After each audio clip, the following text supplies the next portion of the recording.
wife, Darren and Kristen Zobrist.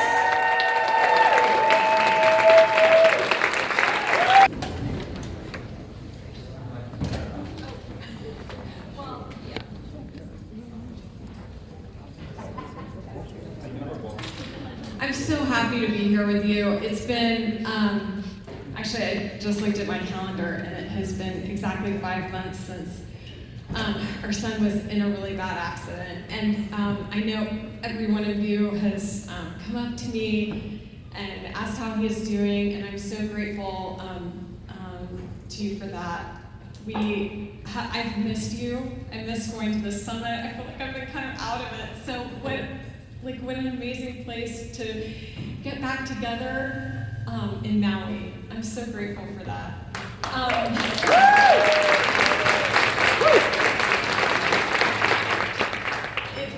It's been, I hope I can do this without any tears, but it's been a challenging few months.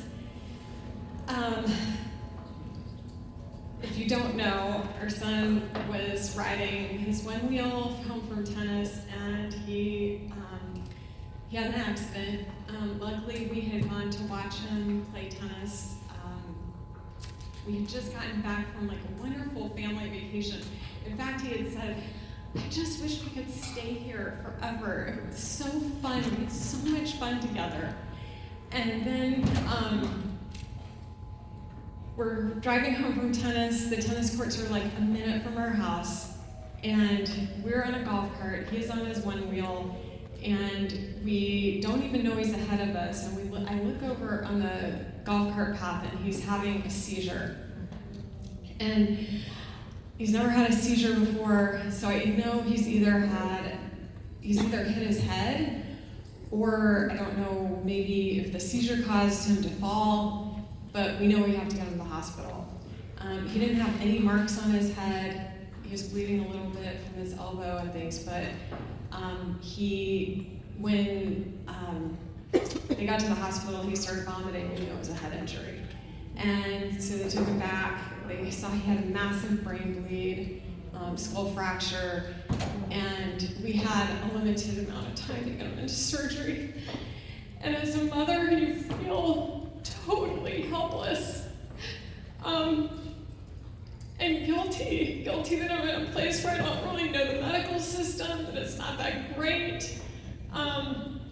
And I didn't know what to do. Luckily, Darren was there. We had so many miracles that we were together as a family when he's traveling so much. We had a miracle that we found him when we did. If we hadn't seen the seizure, which didn't lasted seconds that we saw, we wouldn't have known that he had a head injury, but there were so many miracles along the way. And we were able to get him into surgery, and we thought it was going to last an hour, and he was in about 3, and I didn't know during that time what was going to happen, if we were going to lose him. And it was probably one of the most difficult things that I've experienced in my life, and I've had a lot of traumatic things happen. But he made it.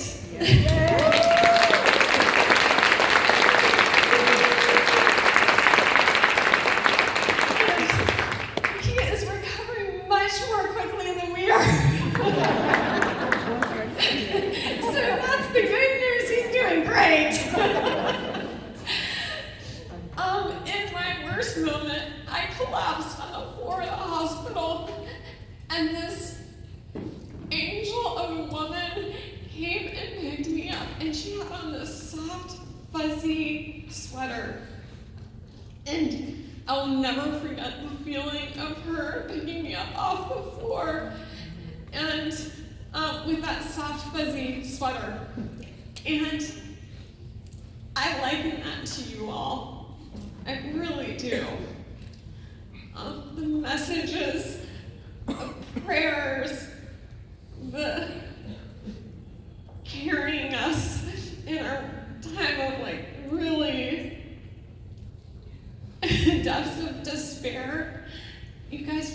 fuzzy sweater for us. So thank you.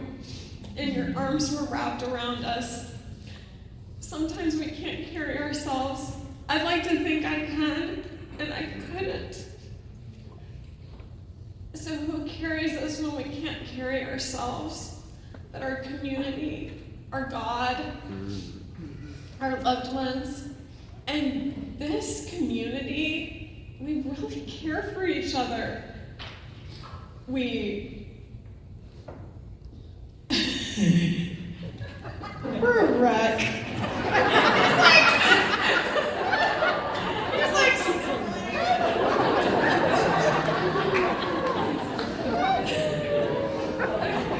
okay.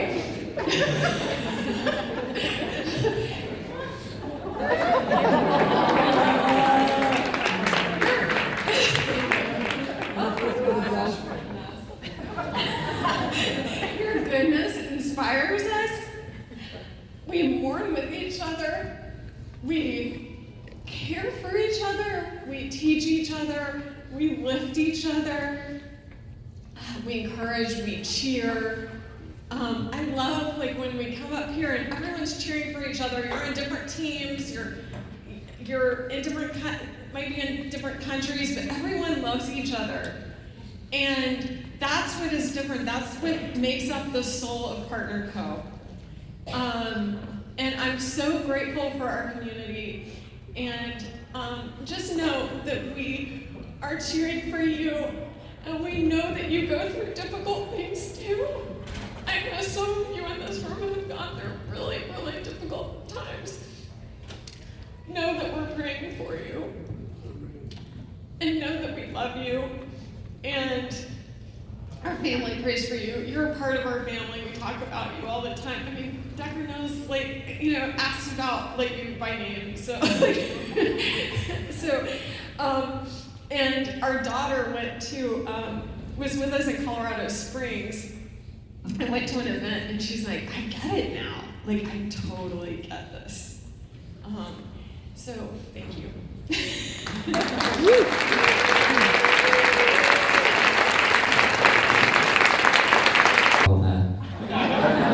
not fair. Next slide. Okay. Do you see this gentleman on the left? His name is Walter Phillips. Oh, there's a quicker.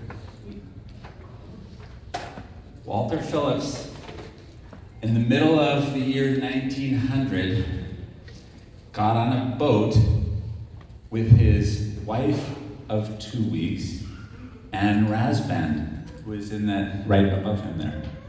Ann Rasband. He was 21 years old, she was 19 years old, they've been married for 2 weeks. They get on a ship and travel to Hawaii to become missionaries. At the time, it had just become an unorganized territory of the United States. It was the Kingdom of Hawaii before that with a queen. The queen had stepped down and it became a territory of the United States. So the United States started exerting some influence and they allowed missionaries to come in.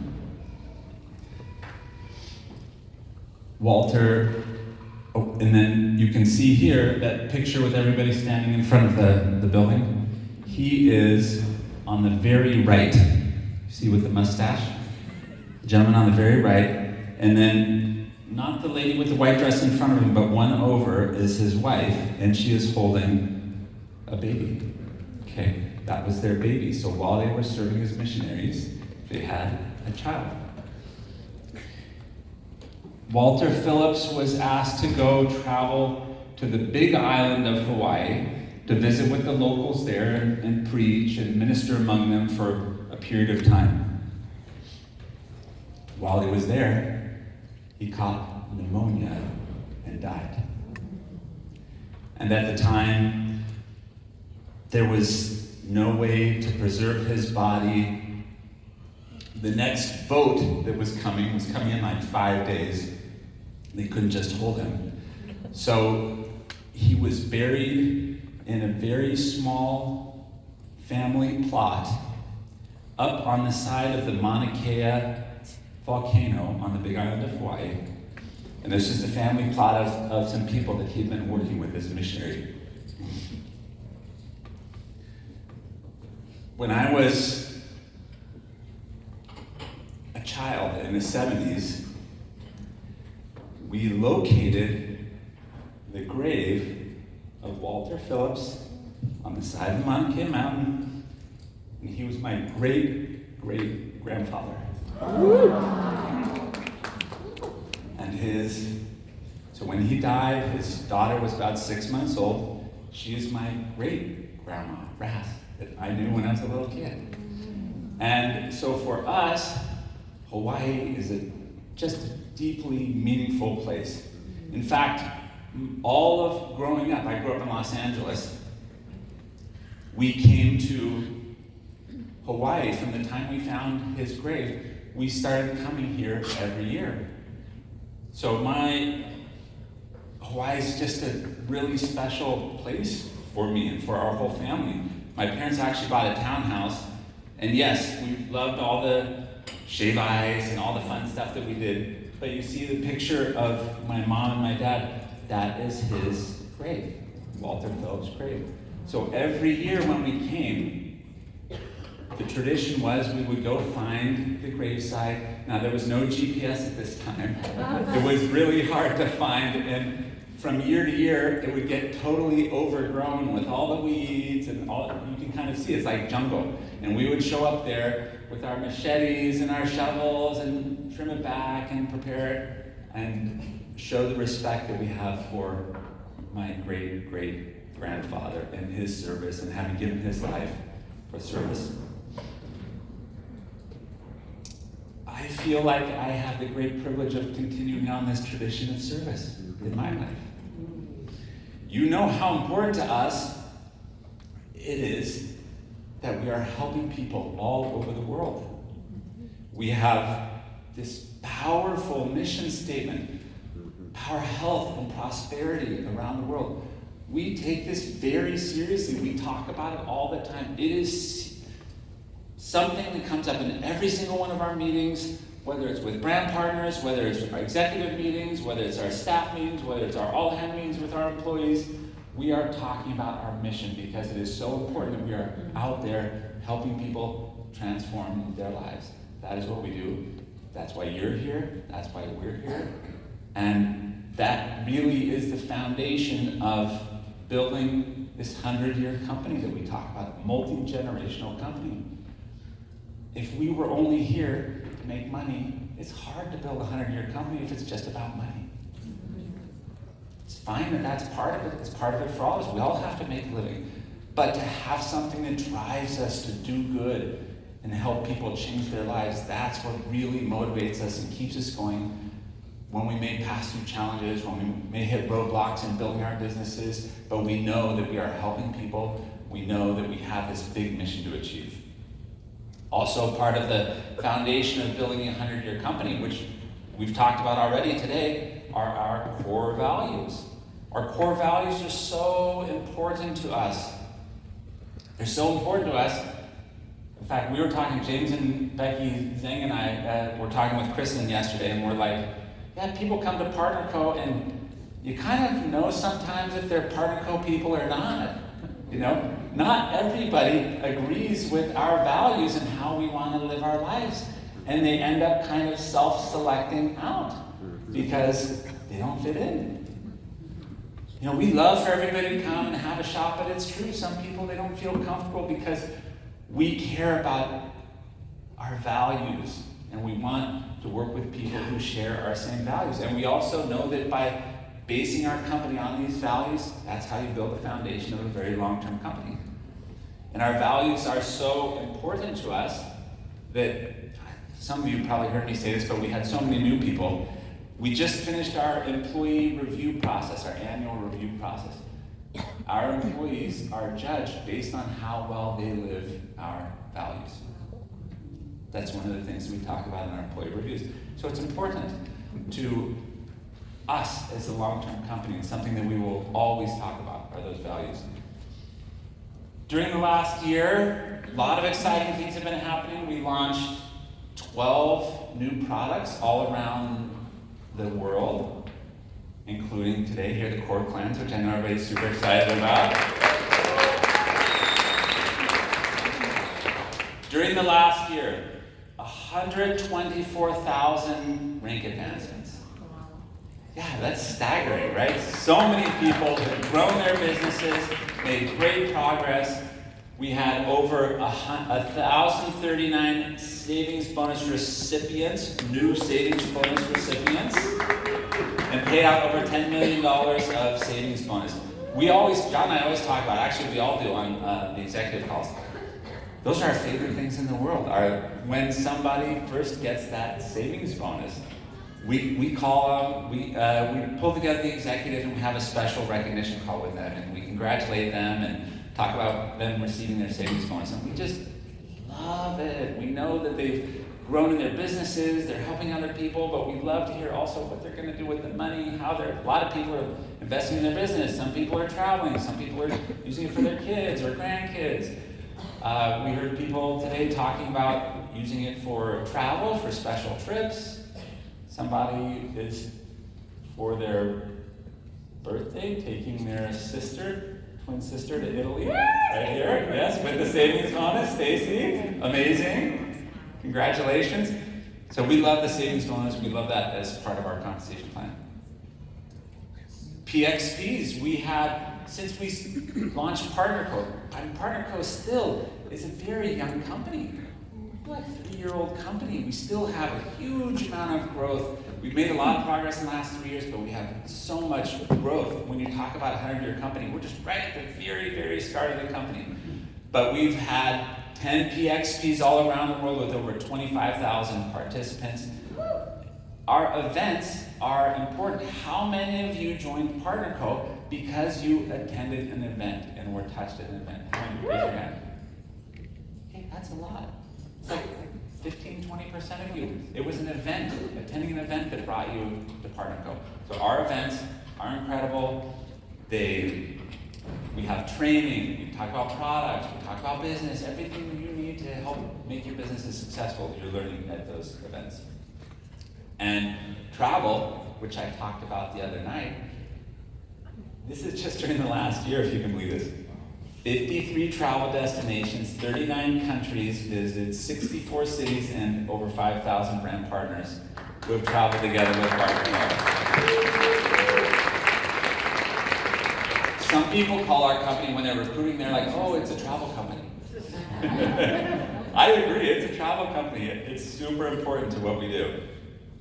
One of our core values, I know John talked about it, a few others have talked about it, which is the theme for today, which is dream big. Dream big, act now. Okay, I have a question. Who knows what my favorite band is? YouTube. Amazing! Yes! How did you know? It's so funny because my kids are always like, on my Instagram, they're like, oh Dad, I know you posted that one. It's got a U2 song.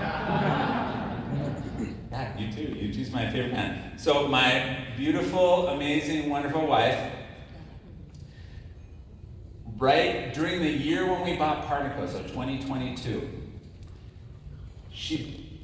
Bono, the lead singer, wrote a book called Surrender. Okay? And it was an autobiography. And he was going to have a book tour where he read parts of his book, and he actually performed like 20 songs. And my amazing wife bought me the best present ever, which was a ticket to the opening night of his book tour, which was at a small theater in New York, and it was like who's who. I mean, Hill and Hillary Clinton were sitting a couple rows up front, Tom Hanks was over there, you know, it was pretty extraordinary. But one thing that I learned in there, which I didn't really know before that time, is Bono was talking about how when they first formed the band, he was a bad singer. Yeah. Right, any of you YouTube fans, this is shocking, right? His father, in fact, made fun of him and told him he sounded like a screeching cat. Okay? Now, what he did have is he had drive. He had a desire to do something big, to be part of this band and make a successful band. Did he stop singing when everybody told him that he was a terrible singer? No. He kept singing, kept singing. And he would learn. He started to take some voice lessons. If you hear his very early stuff, he's kind of screechy. I'd have to agree with that. He couldn't keep a good tone very well. There was a lot of kind of yelling. But over time, through hard work, and he kept singing, even though he was still learning to sing, he got better and better and better. And you hear him now, he has an extraordinary voice. Huge, big anthems that he sings, just an incredible voice. What a lesson, right? Even Bono started off as not that great of a singer, and even he had to learn. We all, in our businesses, even at PartnerCo, even on the corporate side, we have new things that we need to learn, new ways of doing things. If we're going to build a 100-year company, do you think what's working now is going to work in 3 years, 5 years, 10 years, 50 years, 100 years? No. We're constantly going to have to be evolving. Don talked about some of that. We'll have Brent and I think James are talking about some of the things that we're doing, that we're focusing on. But we will always have to learn new things. Even me, I've had to learn lots of new things. You guys remember my one promise that I made John give me when we bought this company? Never make me get on the stage and speak. Even that, look at me now. I mean, my hands are sweating, I'm kind of nervous, but I'm still up here doing it, right? So, we can do it. Every one of you. We can learn new things, we can adapt, we can adjust, we will always have to. That is one thing that will always be a feature of our lives, of our businesses, is change. So, let's always keep working on adapting and adjusting and figuring out what's working, what we need to do in each of our businesses to reach that next level. And I know that if we always have that attitude, we will achieve really great things together. Part of that is, well, first of all, I mean, is this the most amazing name for like a concept and a promotion? How did we come up with this name? I feel like somebody knew who my favorite band was. Brent, James, John, I don't know, somebody. Dan knows. He knows. So some of you heard me a couple years ago talk about one of my big dreams for PartnerCo. I actually saw you two at the Sphere in Las Vegas. Did any of you ever see like footage or videos or YouTube rating of the Sphere? It's this incredible venue. It's a big dome. The whole inside of it is millions and millions of LED lights. It creates a high definition videos on the inside through the whole dome. It seats about 20,000 people. And I was in there watching this. I actually had the great pleasure with my beautiful patient wife of seeing it 3 times. I had tickets for a 4th and she put her foot down. But 3 times was enough. And I thought, someday we're gonna have our event here. 20,000 people to fill the Sphere. We are going to have our event here. We are going to fill the Sphere.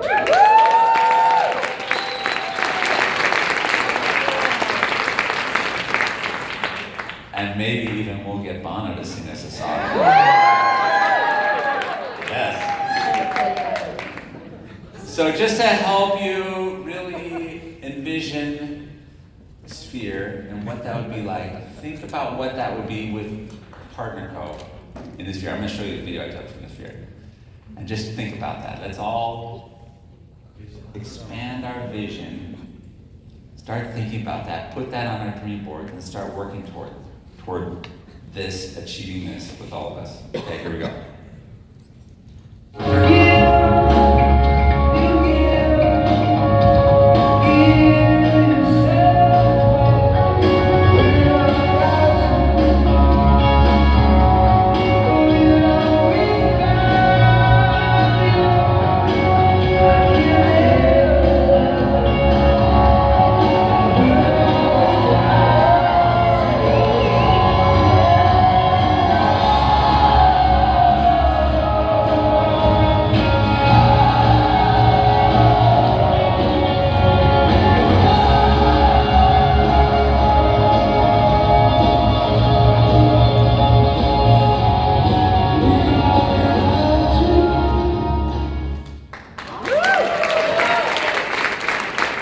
So here's the thing. Are we ready to go to PXP next year? Probably not. No. Maybe not even the year after. Maybe it's going to take us a few years. And I can't get us to there alone. I need you guys to do it. I can be here to support you. We can provide you with products. We can provide you with tools. We can provide you with ideas. But who's going to be the ones that are going out there and building their businesses and building success and helping people change their lives and getting us to the point where we're going to go have our PXP in the sphere? It's you. It's you. And where does that start? It starts with us. Yeah, you. It starts with even our PXP, which is coming out this fall. If everyone here commits to bringing all your team members, everyone you can to the PXP, we start building. That's how we start building. We're not going to get to 20,000 people at our event in a year or two. It's going to take us a little time, but it starts now. This is the vision, 20,000 people in the sphere, Bono sing us a little song. Let's do this together. Thank you.